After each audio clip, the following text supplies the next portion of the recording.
doctor Alberto Martí Bosch. Él ha trabajado, como decía José Antonio, muchos años en oncología pediátrica, hasta que, dados los escasos resultados que obtenía con los tratamientos convencionales y, sobre todo, viendo día a día el enorme sufrimiento que se causaba con ellos para obtener unos resultados nulos o mínimos, decidió replantearse su práctica. Hoy, 20 años después, y transformarse ampliamente en otras disciplinas que no se enseñan todavía, vamos a ver si ahora las universidades privadas se animan, en las facultades de medicina, decidió que lo primero era, como el viejo adagio médico dice, no hacer daño.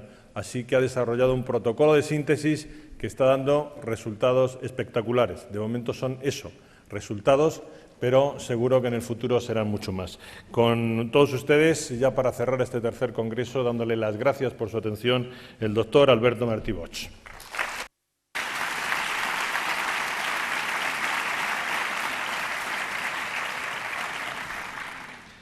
Gracias por su cálida acogida. Gracias, Antonio, por tu presentación. Gracias, José Antonio. Gracias a todos los que también hacéis posible este congreso. Y bueno, voy a intentar explicar en 45 minutos lo que es verdad. Se puede explicar en 5. Pero bueno, yo todavía no he aprendido esa técnica. Mi mujer siempre me dice que tengo que aprender a resumir. Bueno, intentaré resumir lo mejor que pueda. ¿En qué se basa el fundamento médico? Bien, en cierto modo es una integración. Como muy bien ha dicho Antonio, a veces parece que hay una controversia de que cuando hablamos de oncología estamos hablando de acidificación, estamos hablando de alcalinización. ¿Quién tiene razón? ¿El cáncer es un problema alcalino? ¿El cáncer es un problema ácido? Los dos planteamientos tienen razón, porque todo va a depender de qué estemos mirando y dónde estemos mirando. El tumor en su interior es alcalino, mientras que en su exterior es tremendamente ácido. Por lo tanto, se genera esa dualidad, acidosis metabólica y alcalosis tumoral. Vamos a intentar explicar cómo se genera este fenómeno, que también esto nos va a permitir abordar la enfermedad y provocar la apoptosis tumoral. Es decir, el motivo del proyecto de trabajo que yo desarrollé inicialmente tenía una finalidad. Como yo trabajaba en hospital, me movía en hospital, estaba formado con la línea de hospital, veía realmente que en aquella época, pues, si tenemos una leucemia, un linfoma o un cáncer de mama, es igual, según sea de niños o de adultos, pues la única solución que teníamos era la quimioterapia. Pero esta realmente resultaba ser una terapia muy dura para el paciente, náuseas, vómitos, pérdida de pelo, en muchos casos hasta se perdían los dientes, se descalcificaban las personas, dolores terribles. Claro, te planteabas cómo conseguir que el niño que estaba en tratamiento, cuando yo estaba en oncología infantil, cómo conseguir que el niño sufriera menos y cómo conseguir también que el tratamiento fuera más eficaz. Es decir, si en lugar de dar 20 sesiones, si lo podíamos solucionar con 10, con 5. Bien, y eso es lo que me llevó a investigar qué podíamos hacer para mitigar la situación del paciente. Entonces me planteé que lo primero que teníamos que hacer era entender, para resolver un problema, lo primero que hay que hacer es entender el problema. ¿Qué es el cáncer? Te dicen, bueno, unas células que se han vuelto malas. Y bueno, sí, pero ¿y por qué? Ayer no eran malas y hoy sí lo son. Algo ha hecho que estas células degeneren, algo ha hecho que estas células se alteren. ¿Qué es lo que hay? Nadie daba contestación. ¿Hay alguna...? ¿No se oye bien en la sala? Es que parece que había un comentario por el fondo. Bien, volvemos. Entonces, ¿qué es lo que qué es lo que puede hacer que la célula se vuelva mala? Bien. Pasa el tiempo, indagas, te mueves, estudias medicina ortomolecular, estudias fitoterapia, estudias homeopatía, estudias dietética y nutrición, que son cosas que en la facultad no nos enseñan. Tienes que marcharte fuera del país, porque aquí eso no se enseñaba.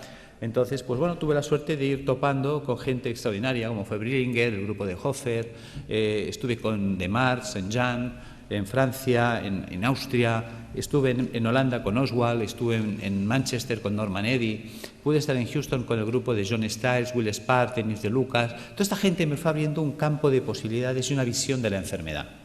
Con todo ese bagaje de contactos y conocimientos, pues entonces nos planteamos montar ya un proyecto. Yo estaba en la universidad haciendo prácticas de histología y me hizo gracia que muchas veces hacías tinciones y unas salían artefactadas y otras no. ¿Qué es un artefacto? Un artefacto es cuando al hacer una tinción, si esto es una célula, aparecen manchas alrededor de ellas. Te decían que lo habías teñido mal. Y en cambio otras salían perfectas, solo se teñía la célula y el entorno no. Bien, tú con la ignorancia de estudiante piensas que sí, que igual has hecho mal la tinción, pero un día cae en tus manos un libro. Y el doctor Pischinger es un hombre que es anatomopatólogo, es catedrático de la Facultad de Medicina en Viena, en Austria, y presenta una tesis doctoral cum laude que se presenta, creo que se publicó en el año 70, The Matrix and the Matrix Regulations. Yo este trabajo lo conozco a través del doctor Ovirne. Me intereso por ese libro, lo leo, y creo que este hombre nos abre las puertas a la comprensión de la enfermedad, no del cáncer, de todas. Este hombre nos plantea que la enfermedad empieza alrededor de la célula, no en la célula. Es el entorno celular el responsable de que la célula se altere. Bien por fallo renal, bien por fallo hepático, bien por fallo pulmonar o bien por fallo multisistémico, todos a la vez. El sistema básico, podríamos decir que consta de esto, de pulmón, hígado, riñón, sistema vascular arterial, sistema vascular venoso, sistema intersticial, célula. En este caso hemos puesto la piel, pero que sepáis que también puedo poner mucosa, es indistinto. Si os fijáis, de aquí para aquí piel y de aquí para adentro mucosa. Si ahora cortara el labio, tendría en un lado piel, otro mucosa y el sistema celular en medio. Luego entenderéis por qué explico este detalle. Bien, ¿qué ocurre? Resulta que el pulmón, el hígado y el riñón son filtros que como tales trabajan 24 horas al día desde que nacemos hasta que morimos. El corazón de una persona en reposo sabemos que mueve 5 litros de sangre por minuto. Luego, por cada uno de estos filtros pasarán, lógicamente, como mínimo 5 litros de sangre por minuto. Todo el mundo entiende que si esto es el filtro del aire de un automóvil, ponemos en marcha el automóvil y el aire pasa a través del filtro, el filtro se va a ensuciar. Y te dicen que cuando esté sucio, cuando tenga 5 o 10.000 kilómetros según el tipo de filtro, que lo cambies. Lo entendemos en un coche, pero no lo queremos entender en las personas. Vamos a reflexionar sobre este dato. 5 litros de sangre por minuto y una persona en reposo. Si cada minuto pasan 5 litros de sangre, ¿qué es lo que están filtrando estos señores? Los residuos metabólicos del sistema celular. De la sangre arterial es la que lleva oxígeno, azúcares, grasas, proteínas, minerales. ¿Para qué? Para nutrir al sistema celular. Hay que enviarle oxígeno, hay que enviarle grasas, hay que enviarle proteínas para que la célula se nutra, se oxigene, viva. Pero esta célula, cada vez que respira, cada vez que recibe oxígeno, ella genera un residual metabólico o basura, que es el CO2. Si yo le envío grasas, ella la va a usar y la va a metabolizar, y cuando esta grasa se degrada, la tira, que es el colesterol. Algo así cuando nosotros ponemos aceite de oliva en una sartén, freímos un huevo, freímos una chistorra y cuando el aceite está quemado lo tiramos. Pues el colesterol sería el aceite quemado, que este debe ser eliminado. Y si le enviamos proteínas, me devuelve ácido úrico. Son ejemplos sencillos. Sabemos que es mucho más compleja la bioquímica celular, pero nos vamos a centrar en 3 datos, en 3 valores fácilmente comprensibles. ¿Qué hay que hacer con estos residuos, esos excrementos celulares? También veréis por qué hablo de excremento, que se excreta. Pues tendrá que ir al sistema venoso y a través del sistema venoso alcanzar pulmón, hígado y riñón y ser eliminados. Fácil es entender que si la célula genera 3 bolsas de basura y eliminamos 3 bolsas de basura, no hay problema. Resulta que estos residuos son de carácter ácido. Ácidos grasos, ácido úrico, ácido carbónico. Bien, mientras el cuerpo sea capaz de hacer esto, no hay problema. Volvamos, rebobinemos. Hemos dicho que el corazón de una persona en reposo mueve 5 litros de sangre por minuto. Eso quiere decir que si en un minuto pasan 5 litros de sangre por el pulmón, el hígado y el riñón para ser filtrados, en 60 minutos pasarán el equivalente a 300 litros. 60 minutos es una hora, luego son 300 litros por hora, que no lo pensamos. Resulta que el día tiene 24 horas. Si en una hora hemos filtrado 300 litros, en 24 horas habremos filtrado el equivalente a 7.200 litros de sangre. Vamos a ser generosos y le vamos a asignar a la sangre densidad 1, como si fuera el agua, que es más densa. La sangre, ya lo sabemos. 1 litro, 1 kilo. Sabemos que 1 litro de agua pesa 1 kilo. Por lo tanto, 7.200 litros pesarán 7.200 kilos. Sabemos que cada 1.000 kilos es una tonelada. Luego estamos hablando del equivalente a un camión de 7 toneladas al día. ¿De qué tamaño es el pulmón? ¿De qué tamaño es el hígado? ¿De qué tamaño es el riñón? Son cosas que nunca nos planteamos ni nos preguntamos. Esto lo explicó Da Vinci. Da Vinci es un hombre que hace un trabajo de anatomía, estudia el cuerpo humano y aprovecha para comprender el cuerpo humano. Porque una de las preguntas que se hacía él era saber qué definía el cuerpo humano, dónde residía el equilibrio, la proporción del cuerpo humano, y la encuentra en el puño. Por eso, desde entonces, los pintores hacen este gesto para pintar. El dedo sirve para establecer el punto de fuga y darle profundidad al plano. El puño es la proporción para trasladar al lienzo. Desde entonces sabemos que si yo me quiero comprar un calcetín, el perimetral del puño es la longitud de mi pie. O simplemente cojo referencias anatómicas, mi costilla y mi clavícula. Si miramos aquí dentro está mi pulmón. ¿Qué pasa? Que mis dos puños son mi pulmón. Si yo cojo como referencias la costilla, aquí dentro está mi hígado. Por lo tanto, si yo cierro los puños, veréis que es la distancia que estoy marcando, 2 puños. Si pongo el puño detrás, el espacio entre costillas y cadera es mi puño. ¿Cuántas veces habéis oído tengo el estómago en un puño? Y es porque estamos dimensionados por el puño. Por lo tanto, hemos hecho esta representación para que veáis el tamaño del pulmón, del hígado y del riñón. Son 2 puños de una persona. ¿Os imagináis un camión de 7 toneladas? Es una persona en reposo. Que sepamos en reposo toda la vida, Buda, que vivía en meditación trascendental. Nosotros no somos Buda. Nervios, estrés, sobrecargas alimentarias, tóxicos alimentarios. Esto va a hacer que estos filtros vayan trabajando de un modo, digamos, enloquecido.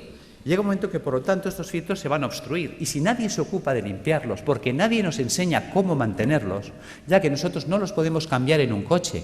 Nosotros cada 5.000 kilómetros, cada 5 años, no podemos estar cambiando los filtros del aire, el filtro del aceite y el filtro de la gasolina como en un coche. Claro, pues si no nos cuentan nada ni hacemos nada, estos se obstruirán.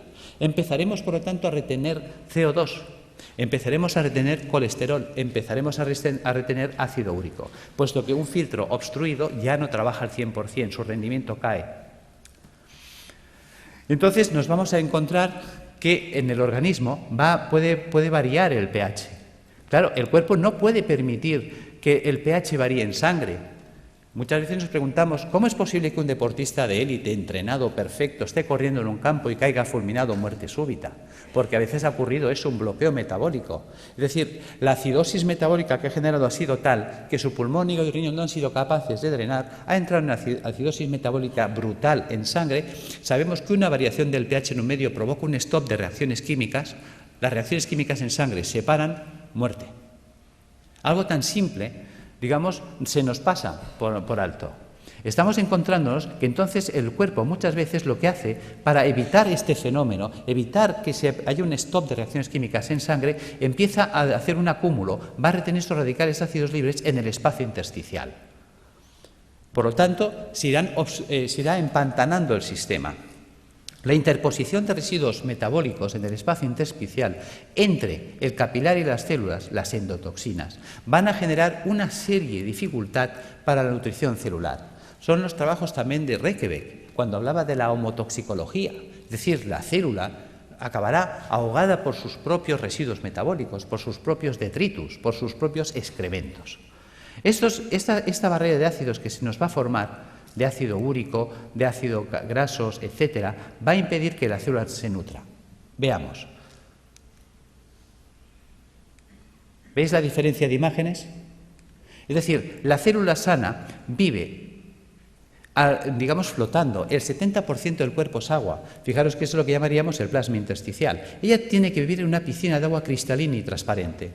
Si los filtros se obstruyen, y ya este drenaje no se puede llevar al 100%. Imaginaros que la capacidad de filtraje es del 80%. Quiere decir que el 80% del carbónico, el 80% de los ácidos grasos, el 80% del ácido úrico se eliminará, pero el 20% se quedará parte atascado en los filtros, parte en sangre y parte se empezará a acumular en el espacio intersticial. Si esto se va llevando en el tiempo hacia adelante, acabará ocurriendo esto. Fijaros que ahora el entorno celular, y esa era la idea de Pischinger, la enfermedad empieza alrededor de la célula, no en la célula. Es el entorno celular el que va a degradar ese sistema. Fijaros que ahora la célula ya entra en precario. Fijaros que estos son ácidos. Los ácidos son altamente corrosivos. ¿Qué pasa? Que si yo tengo aquí oxígeno y quiero que el oxígeno vaya del capilar hasta la célula, tiene que atravesar esta barrera de ácidos y reaccionan con él y se lo sacuden del medio. Cualquier nutriente tendrá que quedarse aquí, atacado por los ácidos, con lo cual la célula se queda sin oxígeno y sin comida, y además atacada químicamente por sus propios ácidos. Fijaros que esto explica el por qué. Cuando yo tengo un tejido sano y hago una tinción celular, no se artefacta el entorno celular, mientras que cuando tengo un tejido enfermo y hago una tinción en una anatomía patológica, sí se artefacta el entorno celular, sí que fija colorantes. Se utilizan habitualmente colorantes de carácter básico, los ácidos fijan las bases, luego el entorno celular se ha vuelto ácido. Por lo tanto, los que hablan de que la degeneración celular está basada en un proceso de ácido, tienen razón, aquí están los ácidos. Claro, fijaros que esta célula en estas condiciones, ¿qué opciones tiene? Solo tiene dos opciones. Sin oxígeno, sin comida y atacada químicamente por los ácidos, opción 1, morir por falta de oxígeno, quemadas químicamente por los radicales acumulados a su alrededor.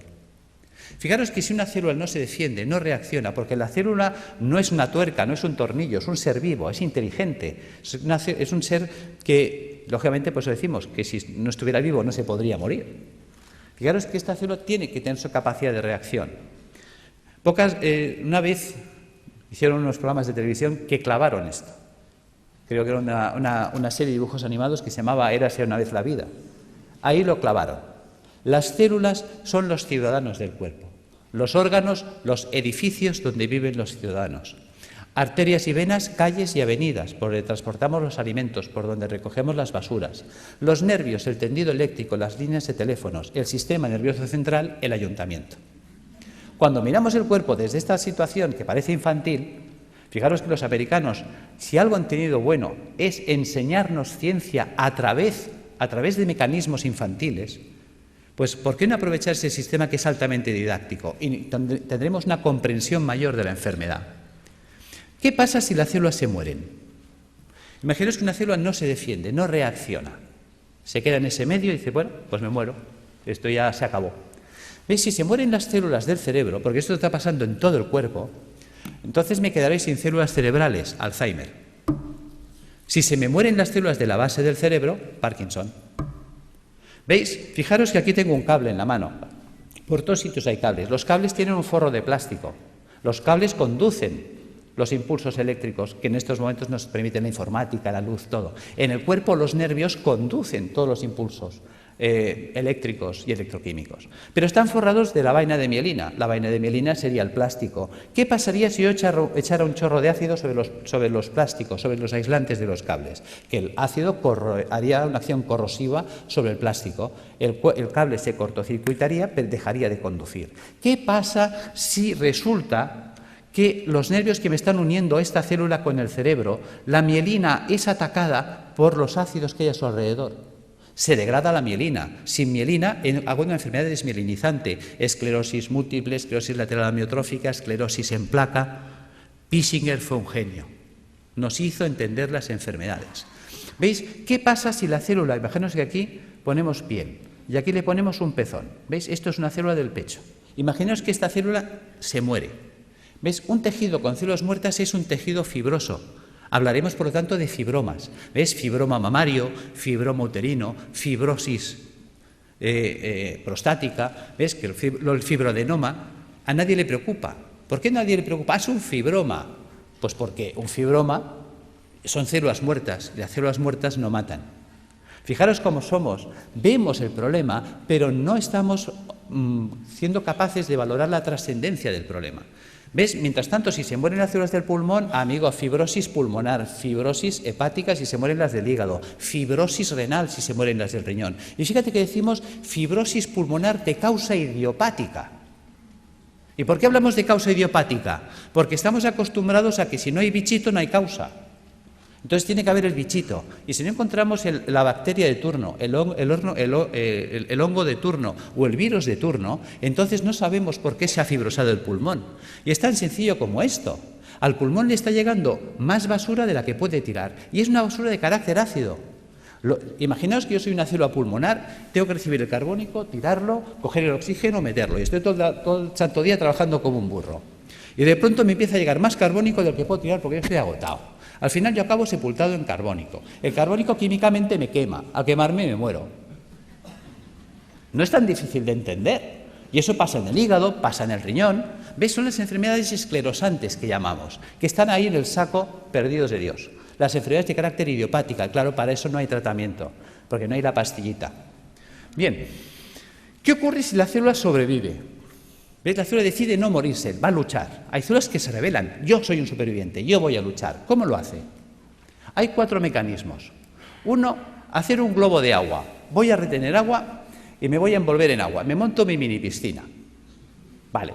¿Ves? Estoy desplazando los ácidos, mantengo un canal de comunicación con el sistema celular, con el capilar arterial, y recibo nutrición y tiro la basura fuera. ¿Veis? Fijaros que en el sistema celular del cuerpo funciona el dime tú qué sabes. O lo que hacemos todos en un examen cuando nos hace una pregunta y no sabemos. Miramos al de al lado. Oye, ¿tú qué haces? Dice, yo me echo un globo de agua. Dice, vale, yo te me hago otro. Y la de al lado me copia. Y se empiezan a copiar todas las células. Si todas las células empiezan a retener un globo de agua, es esa persona que empieza a engordar, y ya puede hacer dietas que no adelgaza. ¿Ves? Hay gente que dice, es que yo he ido a una clínica carísima, me han cobrado 6.000 euros, me han tenido 5 días a agua y he engordado. Yo tengo pacientes que vienen diciéndome esto. Yo, claro, porque tu cuerpo se está defendiendo de la acidosis metabólica reteniendo el agua. Y el agua, aunque sea calorías cero, el agua pesa. Y si esa persona retiene el agua, se la queda, aumenta de peso. ¿Veis? Este es el tema. Opción 2, tamponar. ¿Qué es tamponar? Tamponar es convertir un ácido en una sal. ¿Veis? Fijaros, por ejemplo, aquí tenemos una imagen de un hueso y una imagen de un hueso pues ya osteoporótico, lleno de agujeros, parece un queso gruyère. ¿Veis? Yo tengo ácido clorhídrico, que es un ácido terrible. Yo podía hacerlo reaccionar con hidróxido sódico. Con el OH del hidróxido sódico y el hidrogenión del clorhídrico, puedo formar H2O. Y con el cloro y el sodio, cloruro sódico. ¿Veis? He convertido el ácido clorhídrico en cloruro sódico. Fijaros que si yo tengo una jarrita de ácido clorhídrico y dejo caer un chorrito en la mano, tal como cae el chorrito, me perfora la mano más rápida que un Black & Decker. Lo sabéis. Es terriblemente corrosivo. Mientras que yo puedo coger la sal, el cloruro sódico a puñados y soltarlo y no pasa nada. Por lo tanto, el cuerpo hace lo mismo. Quitarle a Juan para darle a Pedro. Cuando un tejido vital entra en compromiso, ¿qué hace el cuerpo? Sacrifica una estructura para mantener viva otra. Entonces, si yo tengo ácido úrico en el espacio intersticial, ¿qué puedo hacer? Pues empezar a robar minerales de los huesos. Si tengo ácido úrico, formaré urato sódico. Si tengo ácido palmítico, palmitato sódico. Si tengo ácido carbónico, carbonato cálcico. ¿De dónde puedo robar calcio y sodio? De los huesos. Y empezamos a entender la osteoporosis, la artrosis, la artritis, el ataque ácido a los huesos. ¿Veis? Y aparecen entonces calcificaciones en los tejidos blandos. Uy, tienes calcificaciones en la mama, tienes calcificaciones en el pulmón. Fíjate que el cuerpo nos está avisando. Te está diciendo que el siguiente paso, ¿cuál va a ser? ¿Ves? Nos queda un paso que es el drenaje. Fijaros, volvamos atrás, que yo por la piel puedo eliminar carbónico. Yo por la piel puedo eliminar grasas, tengo el cutis graso, lo habéis visto 1000 veces. Yo por la piel saco amoníaco, urea. Veréis que hay gente que mancha las camisas, los sobacos de cercos amarillos, urea. ¿Veis? Si yo saco un sudor excesivamente ácido por la piel, la célula, ya que antes de morir, ¿qué hace? Empieza a echarlo todo por la piel. Si saco un sudor muy ácido por la piel, se me quemará la piel. Ataque químico, dermatitis, psoriasis, eczemas. Por eso dicen que la psoriasis no se cura, porque la quiero curar con una pomadita desde fuera, cuando el problema está dentro. ¿Veis? Vamos entendiendo las enfermedades. Realmente nos abrió los ojos. Si yo entiendo la enfermedad, yo puedo resolver la enfermedad. Si yo entiendo el problema, yo puedo resolver el problema. Lo que no podréis nunca resolver un problema que no entiendo o no quiero entender. Esta es, diríamos, la situación en la que nos encontramos. ¿Veis? Podemos hacer el drenaje hacia las mucosas, que decíamos antes. Si en lugar de drenar hacia la piel, dreno hacia las mucosas, pues entonces tendríamos un problema a nivel de mucosas, llagas de boca, llagas de esófago, llagas de estómago, colitis ulcerosa. Claro, la gente dice, oye, ¿qué es lo que y por qué hay gente que drena por la boca y otros drenan por el colon y otros drenan por el estómago u otros drenan por la piel? Porque el cuerpo, hemos dicho, que es como una ciudad donde el sistema nervioso central es el ayuntamiento. Ejemplo. ¿Veis? Creo que hubo una época en la que Madrid tenía un conflicto de basuras. Y entonces se reúne el Cabildo y decide montar pues un vertedero de las basuras de Madrid, creo que fue en San Sebastián de los Reyes. Pregunta, ¿qué ciudad se contaminó? Respuesta, San Sebastián de los Reyes. Claro, llega un momento que la gente de San Sebastián de los Reyes está hasta aquí de la basura de Madrid. Y dicen, oye, a ver, ¿qué hacemos? Bueno, el Cabildo de Madrid se da cuenta de que es verdad, se reúne y dice, bueno, ahora vamos a tirar la basura hacia Madrid, a Toledo. ¿Quién se va a contaminar ahora? ¿Ves? El cuerpo hace lo mismo. El sistema nervioso da órdenes y las células ejecutan las órdenes. Dicen, tira la basura por la boca. Pues el tío por la boca, pues llagas de boca. Oye, tíralas por el recto. Pues el tío ahí, colitis ulcerosa. Oye, tíralas por la piel. Pues mira, psoriasis. No las tires. Coge todo el calcio y todo el sodio que quieras del hueso. Pues mira, artrosis, osteoporosis.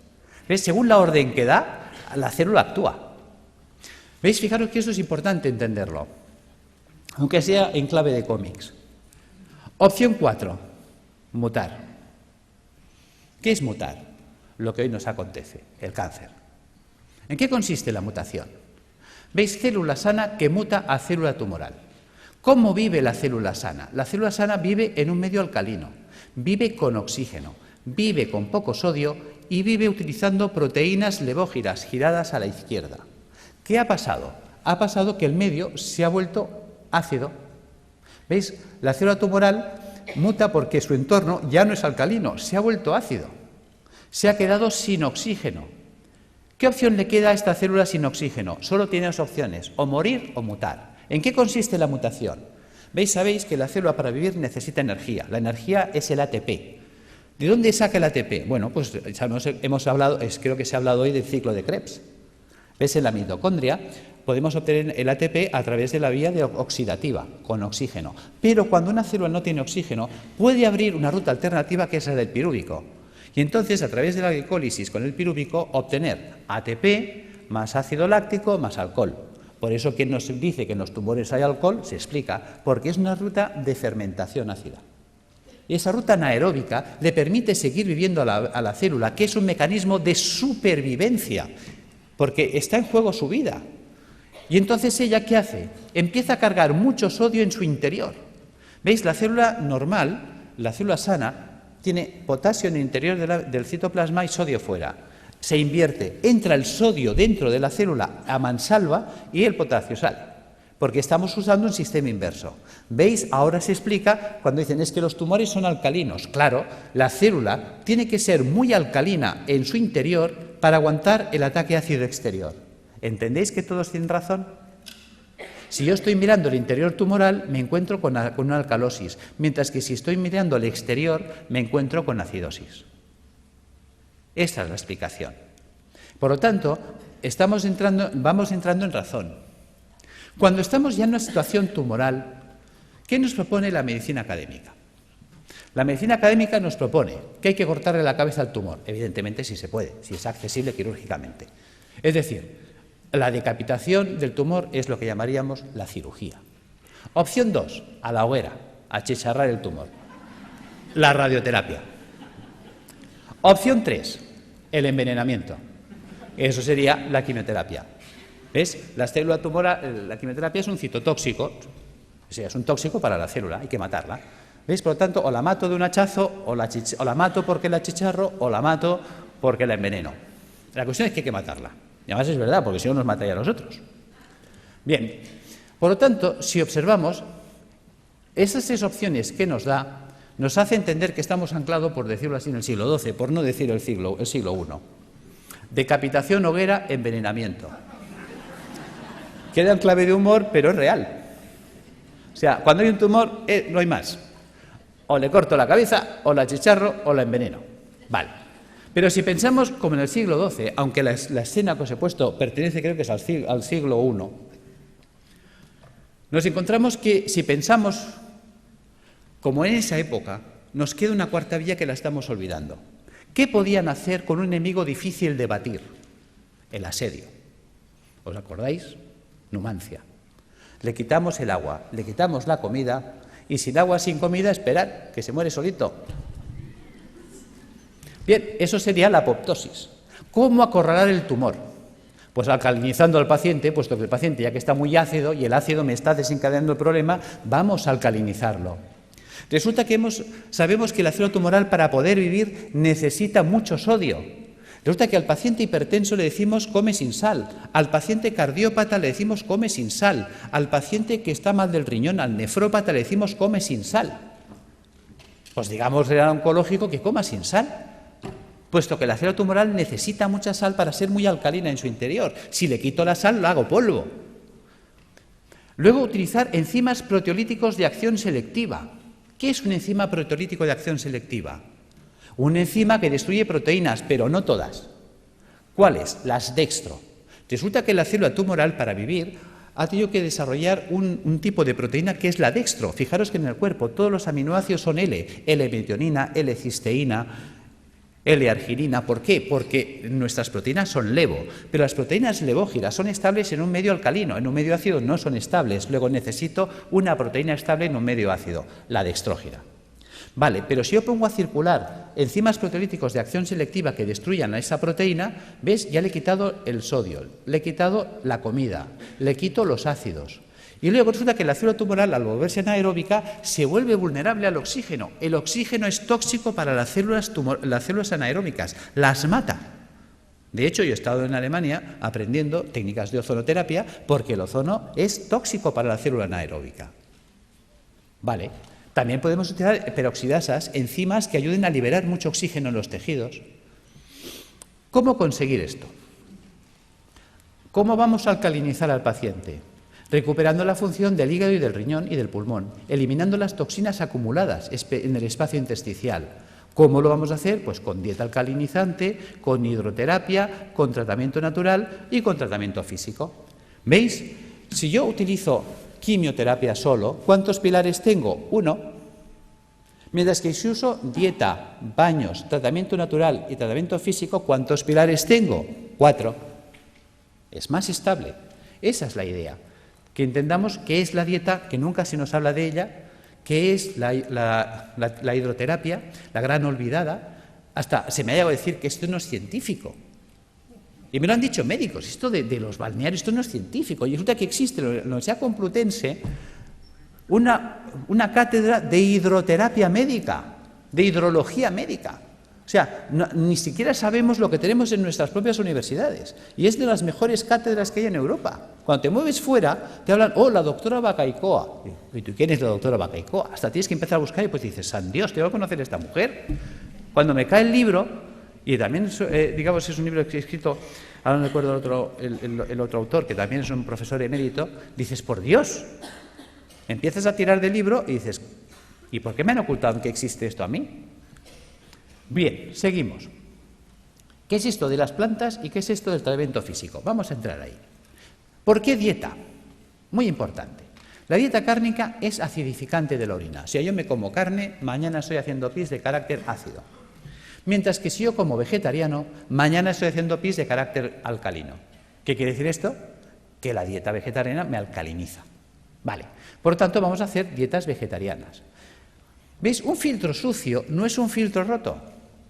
Un filtro sucio se puede lavar. ¿Y con qué se lavan las cosas? Con agua. A veces, tan simple que es, no nos lo podemos creer. Resulta que el 95% de la fruta y la verdura es agua. Con la dieta vegetariana se lavan los filtros. ¿Veis? Ensalada, bistec y fruta. Quito el bistec. ¿Qué me queda? Ensalada y fruta. ¿Veis? ¿Os suena los viernes no comer carne? Claro que os suena. Que la gente dice, uy, eso es cosa de curas. Claro, y la palabra cura viene de curar. Mens sana in corpore sano.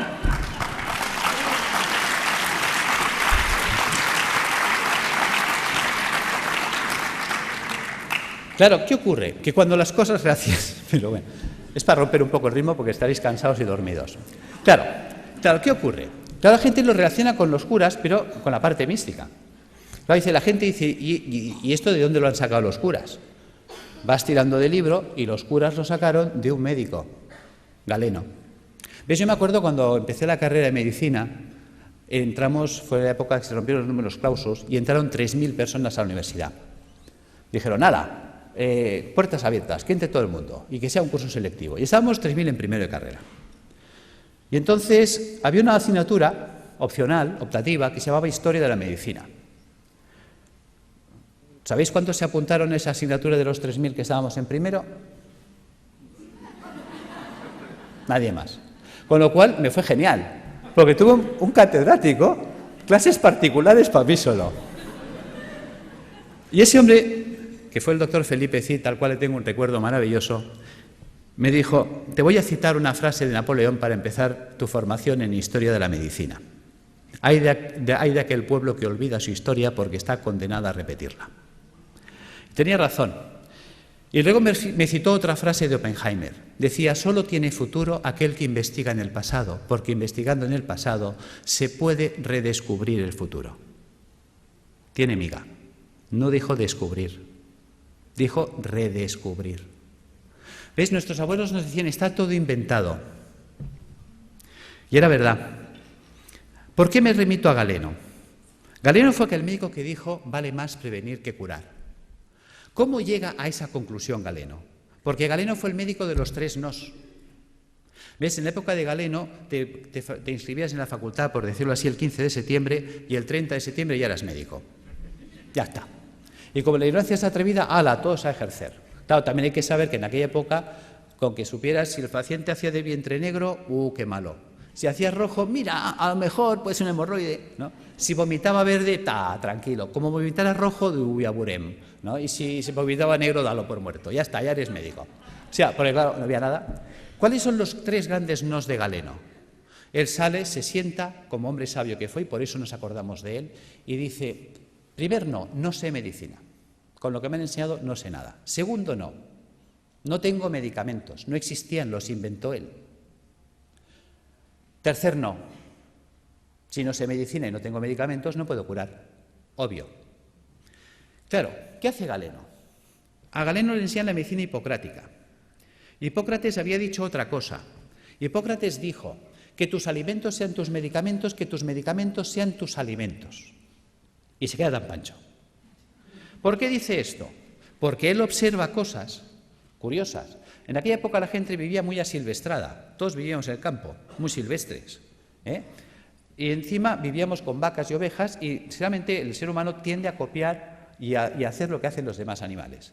¿Ves? Que además es curioso, tiene relación con la historia de la medicina y la historia del medicamento. ¿Veis? Fíjate que un vaquero, o sea, un señor que cuidaba vacas en Escocia, creo que fue, le contó a un veterinario que había observado, que le llamaba la atención desde pequeño, que cada vez que una vaca le salía un tumor o un bulto en la mama, en las ubres, pues que dejaba de comer pasto normal y se iba a buscar una planta que nunca la comía, que nadie la quería. O sea, tú se la ofrecías y te la escupía. Pero cuando tenía un tumor o un bulto en las ubres, iba como loca a buscarla. ¿Y qué iba a buscar esa vaca? Vinca, la vinca per vinca.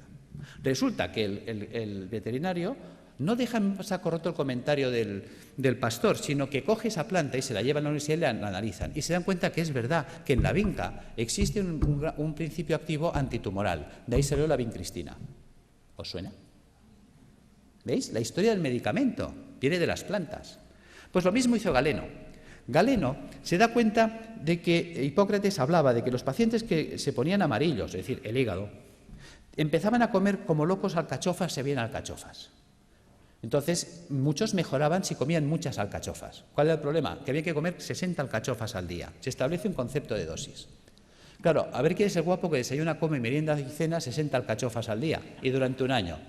O sea, cuando le recomendabas a un paciente que hiciera eso, o que si estaba mal de riñón se comiera 60 cebollas, pues cogían el cesto, se iban a ver a Hipócrates y decían: mira, tío, que lo dejo, que me da igual, que yo me muero. Segundo problema que había: pues si se acababa la temporada de alcachofas, ¿qué hacemos? Pues a Galeno se le enciende la bombilla. Galeno se da cuenta que la planta seca conserva lo que él llamaba el espíritu curativo de la planta, que es lo que conocemos como principio activo, y que la planta seca quedaba reducida al 5%, que esa planta seca se podía hacer polvo, se podía poner en un cilindro y con un pistón se podía machacar. Y la podía comprimir. Acaba de inventar el comprimido. Y en un comprimido le atizaba 10 alcachofas, con lo cual si te daba 2 comprimidos de desayuno, comida y cena, eso funcionaba. ¿Ves? Y en montar los extractos, empieza a montar la galénica, el arte de hacer medicamentos. Entonces él se da cuenta que hay plantas que limpian el pulmón, plantas que limpian el hígado, plantas que limpian el riñón. Entonces, si hago una dieta eminentemente hídrica, la cura de aguas, que os suena, y le ponemos plantas que limpian el riñón, plantas que limpian el hígado, ¿ves? Por ejemplo, una cola de caballo, un té verde, una arenaria, o pongo una alcachofera, un diente de león, un boldo, o pongo una planta que me limpia el pulmón, el tomillo, el gordolobo, el llantén. ¿Veis? Hagámoslo simple, va, voy a coger té verde, alcachofera y tomillo. ¿Veis? Ya tengo la fórmula de las plantas que me van a limpiar los filtros. Si le paso agua y jabón, se limpiará más rápido. Claro, si encima le cojo los trabajos de Demetrier con los oligoelementos, me meto en los trabajos de, digamos, de eminentes investigadores en el mundo de la ortomolecular, vitaminas, enzimas, las acciones que tienen, vamos a mejorar la actividad y la funcionalidad de estos órganos, con lo cual el drenaje de los ácidos se va a activar. Me voy a remitir también a Galeno. Galeno se da cuenta de la importancia de los baños termales. Fijaros que en aquella época habían las termas romanas.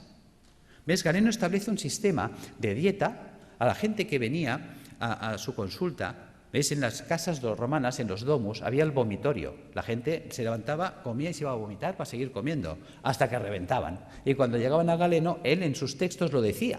El paciente me llega gordo, seboso, sudoroso, con un sudor repelente, un fétor vomitivo y unas deposiciones putrefactas. Decía, está podrido por dentro. Y además decía, huele a cloaca obstruida, que los romanos tenían alcantarillas, o sea, ya sabía lo que se decía él.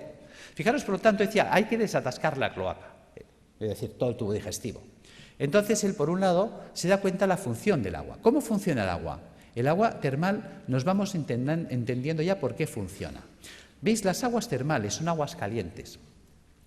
Por lo tanto, si yo me sumerjo en agua caliente, ¿qué pasará con los poros de mi cuerpo? Se van a dilatar. Sabemos que el agua de los balnearios son aguas minerales. ¿Qué minerales tienen? Cloruro sódico, cloruro magnésico, cloruro potásico y así. A una concentración salina no menor de 20 gramos de sal por litro de agua. Resulta que el agua de nuestro cuerpo tiene 9,4 gramos de sal por litro de agua. Claro, se va a generar un gradiente de ósmosis. Los líquidos van de donde hay menos a donde hay más. Cuando yo me sumerjo en una bañera con agua caliente y salada, ¿veis? Fijaros que aquí en medio todos tenemos una vena gorda, que podríamos llamar que es la alcantarilla, donde van todos los residuos celulares. Pero si yo abro los poros y con la sal tiro para afuera, estoy sacando de mi cuerpo ácido carbónico, ácidos grasos, ácido úrico. O sea, realmente el baño termal es una diálisis percutánea, es un riñón, es un pulmón, es un hígado artificial de alto rendimiento y de bajo coste. Con el tiempo, lo que era del pueblo, porque fijaros que era la época de la res pública, la cosa pública, la época romana en la que vivía Galeno, que por lo tanto eran los baños públicos, las termas romanas, con el tiempo los baños pasaron a la aristocracia. Vale.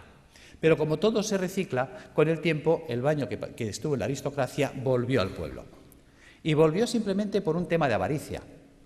Fijaros que un balneario pues vale, por ejemplo, uno baratito, hoy en día vale 120 euros al día.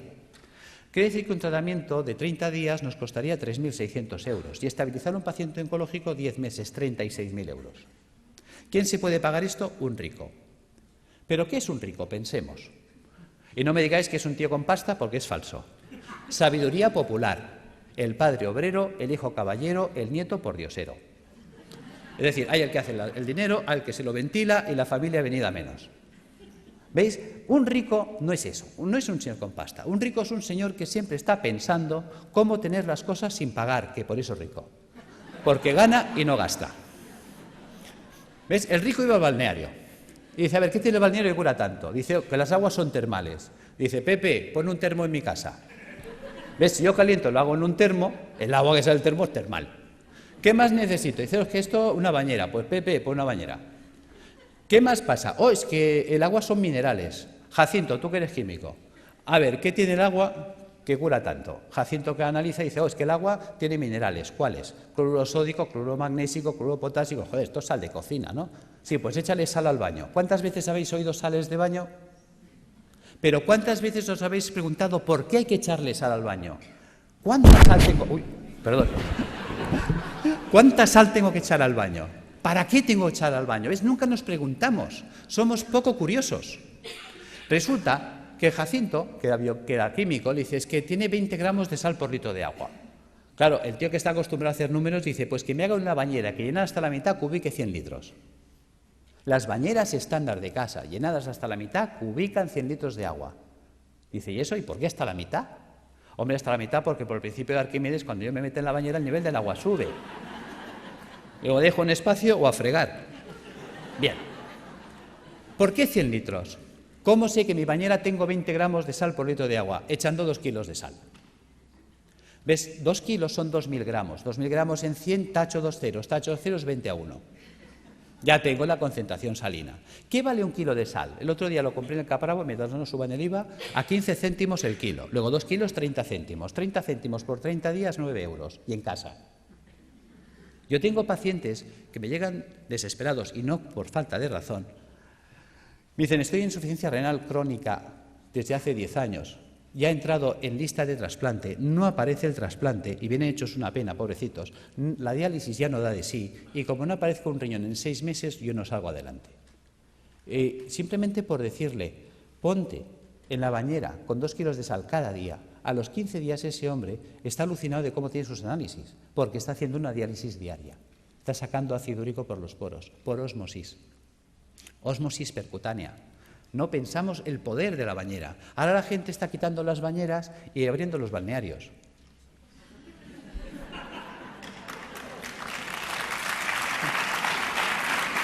Bien. Gracias. Seguimos. Ya entendemos para qué la bañera, ya entendemos para qué una dieta hídrica. Hay mucha gente que me dice, Alberto, ¿hay que ser entonces vegetariano? No, tampoco. Y a ver, cuéntame esto, si me dices que la dieta vegetariana es buena. Bueno, es que una cosa es que la dieta vegetariana sea buena y otra cosa es que tengamos que ser vegetarianos. ¿Ves? Una vaca es vegetariana. ¿Por qué? Ella solo come vegetales. ¿Por qué? Porque puede.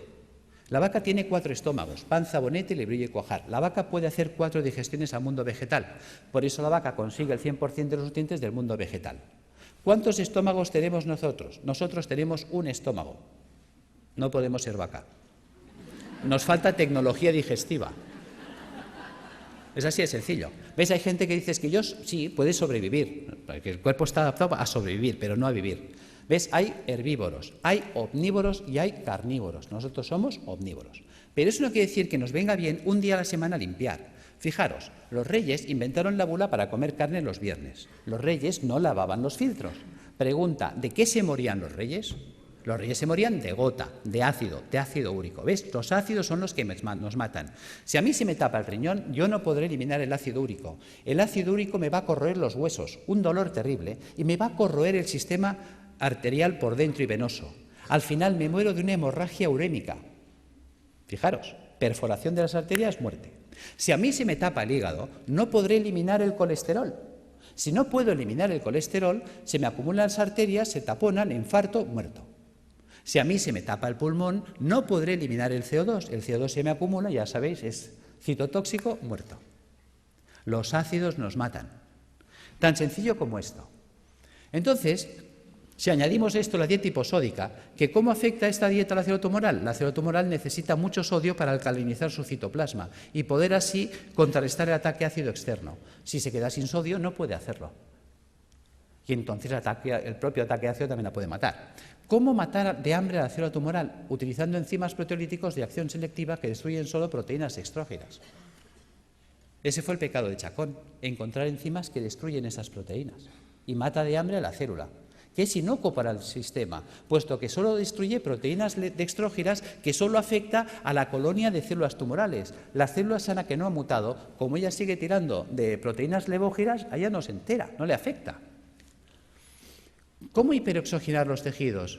El simple drenaje de toxinas, por el simple drenaje de las toxinas, hará que llegue oxígeno a los tejidos. La ozonoterapia, habéis visto unos muy buenos resultados. Y suministrando al paciente enzimas hiperoxidasas, que también van a mejorar muchísimo. Y aquí están los trabajos con el peróxido de fenilglioxal, que en su día funcionó, de Gregorio Ramón Cebrián, creo que se llamaba, el doctor Javier López Garcés, hicieron unos trabajos extraordinarios con las peroxidasas. Y yo las uso, funciona muy bien. Tratamientos físicos, claro que sí, la acupuntura, la osteopatía, la quiropraxia, la magnetoterapia, todo esto nos va a ayudar a reequilibrar todos los sistemas bioenergéticos del cuerpo. ¿Qué ha pasado con toda esa acción que hemos desarrollado? Pues que la célula tumoral, su entorno ya no es ácido. A la célula tumoral le llega oxígeno, que es tóxico para las células. anaeróbicas o tumorales. Se queda sin sodio y se queda sin proteínas dextrógiras. Traducido, la célula sana conserva íntegra toda su ruta metabólica, todo lo que ella necesita para vivir, mientras que la tumoral se la hemos quitado. Algo así como si yo tengo una célula que se ha adaptado a vivir en agua dulce, un pez que se ha adaptado a vivir en el agua dulce, y cojo ese pez y lo pongo en el mar otra vez. Ese pez de río en el mar se va a morir, aunque esté en agua, porque el agua es distinta. No es su ecosistema. Nos estamos cargando directamente el ecosistema de la célula tumoral, y eso nos conduce a la apoptosis. Sin sodio, sin proteínas dextrógiras, sin ácidos y con oxígeno en el medio, la célula tumoral no puede vivir. Fijaros que yo puedo alcalinizar con bicarbonato sódico, claro que sí. Que podemos estar debatiendo si es un hongo el que desencadena el sistema o es un sistema que se ha acidificado y ha generado las condiciones para que esto suceda. Yo me inclino por lo segundo. ¿Veis? Fijaros, vamos a pasar estas dos imágenes. Las imágenes hablan por sí solas. ¿Ves? La célula normal tiene que vivir en una piscina de agua cristalina y transparente. Mientras que si nosotros no hemos cuidado, porque nadie nos ha hecho entender la importancia de comer un día a la semana vegetariano, de bañarnos un día a la semana en agua con sal, de tomar plantas depurativas que nos ayuden a tener limpios los filtros, mira qué fácil es.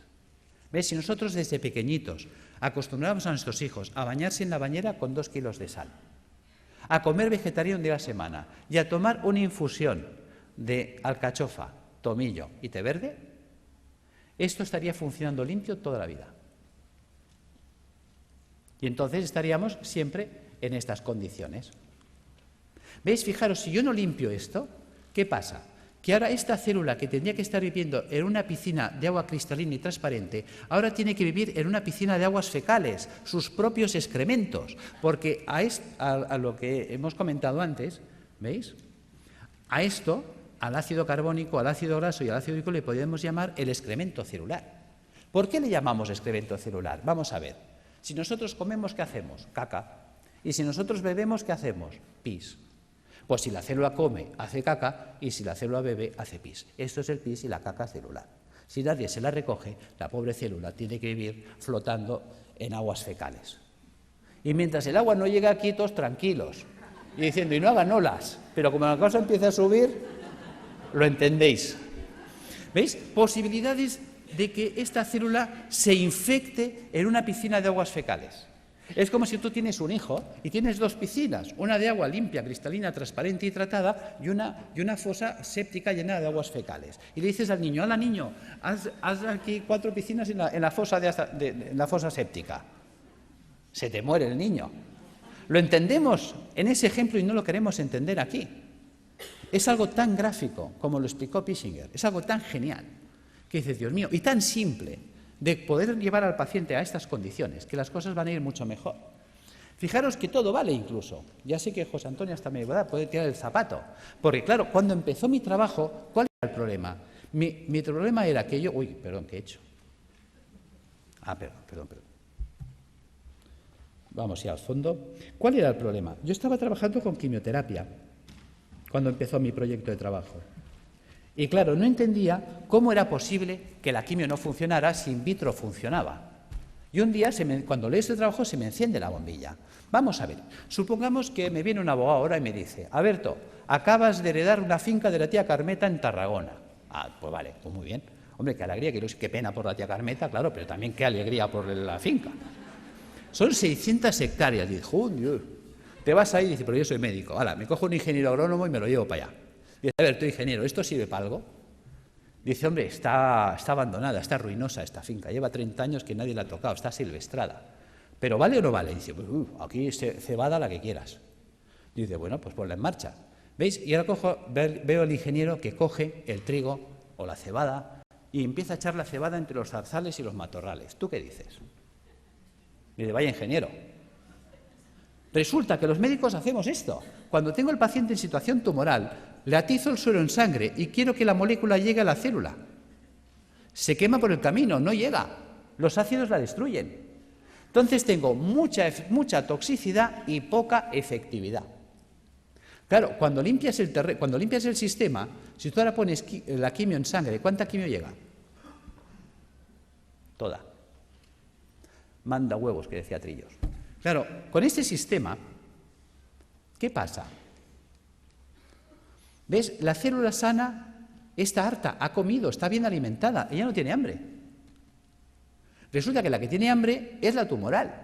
Luego es mucho más sensible y por eso veíamos que hay pacientes que necesitan 20 o 30 sesiones, en 3 o en 4 entran en remisión completa. Ahí está la gracia.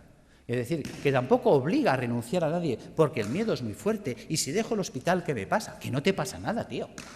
O sea, que conseguimos que los pacientes tolerasen mejor. Pero es que estamos viendo cosas sorprendentes. Yo ahora he estado en Calcuta con los doctores Banerjee y ya el año pasado estuve con ellos en la Facultad de Medicina y me interesé muchísimo por sus trabajos. Llevo 20 años trabajando con homeopatía y yo la utilizaba como para tratar el terreno, para desintoxicar el sistema, que son los trabajos de Reykjavik, que todo eso me ha ido muy bien. Pero cuando he puesto en marcha los protocolos de Banerjee, sorpresa. Una sorpresa preciosa ha sido un caso clínico, y con eso cierro, de una chica joven de 31 años que viene a mi consulta el mes de mayo, en muy malas condiciones. Esta chica, pues le detectaron un tumor cerebral estando embarazada de 34 semanas. Entonces se le ponen anticonvulsivantes, antiedematosos, se le hace cesárea, se salva a la criatura, se le opera, se le quita el tumor cerebral en la medida que se puede, ya sabéis que siempre se hace lo que se puede, no la limpieza total nunca es posible. Se revisa y le encuentran en la revisión general que tiene metástasis en ambos pulmones, metástasis hepáticas, las cadenas ganglionares torácicas invadidas, todo el sistema linfático abdominal invadido, metástasis óseas, metástasis musculares. En esta situación deciden, con buen criterio para mí, no abordar quimioterapia ni nada porque es que la situación está tan avanzada, es un grado 4 tan avanzado que la calidad de vida que va a tener la paciente y las posibilidades de sobrevivir más de 2, 3, 4 meses lo van a ver difícil.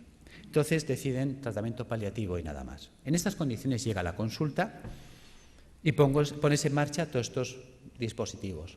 Y además asocias los protocolos de Banerjee, le pones rutagraphelicum y más calcárea fosfórica para atender el campo cerebral, el calicarbonicum para atender el pulmón, el hidrastis canadiensis para atender la carcinomatosis difusa, el zinfitum y el hipericum para las metástasis óseas. Sorpresa.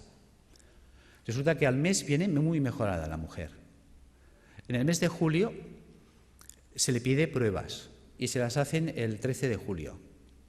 Y en el 13 de julio le observan, después de 2 meses y medio de tratamiento, que las metástasis pulmonares habían desaparecido, las metástasis hepáticas desaparecidas, las lesiones ganglionares en remisión completa, la lesión tumoral ni rastro cerebral desaparecida y las lesiones metastásicas de huesos y de músculos reducidas en un 50%. Esta mujer la volvemos a ver en septiembre, el estado general actual es increíble. Realmente está evolucionando muy bien. Ha sido catalogada de remisión espontánea. Y decimos...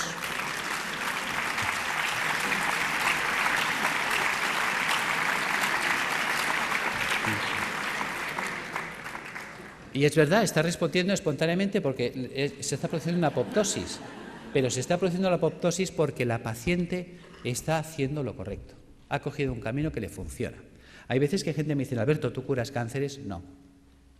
Pero sí que damos un manual de instrucciones que permiten que el cuerpo se coloque en condiciones tales que entonces el cuerpo sí puede curarse a sí mismo. En fin, espero no haber sido pesado. Gracias.